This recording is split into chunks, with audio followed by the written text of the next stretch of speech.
mere tøj på, så smider træerne deres, og de mange blade er en plage for togtrafikken. Det er det her, der er løsningen, og dem her, der er problemet. De våde, slatne efterårsblade klistrer til togskinnerne.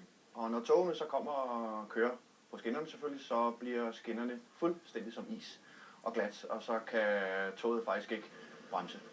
Ja, så selvom de ser uskyldige ud, forsinkede visne blade over 2.000 tog sidste år. Derfor har Banedanmark bygget en helt særlig maskine, der tager kampen op mod de klæbrige efterårsblade.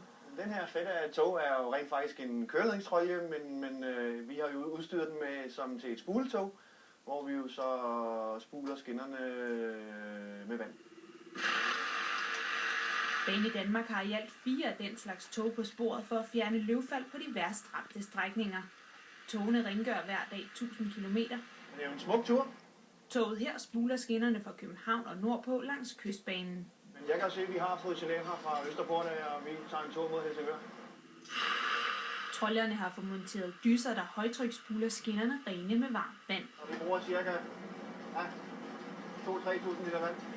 Og faktisk er det slet ikke de tydelige blade, der er det største problem, men det er usynlige slimede lag, bladene efterlader. Og det vil sige, at lokomotivføreren han sætter hastigheden ned efter det, og så kommer der jo forsinkelser. På Sjælland begyndte løvfaldstrolljerne at køre i mandags. Masser af blade. Men i Jylland falder bladene på mystisk vis af tidligere, og togene har derfor allerede kørt på de jyske skinner i en god uge. Der er en eller anden mærkværdig grund. Det kan være, at bladene de er mere trætte derovre end på Sjælland. Togene spuler de fedtede blade væk en måneds tid endnu, både dag og nat, for at sikre tog til tiden.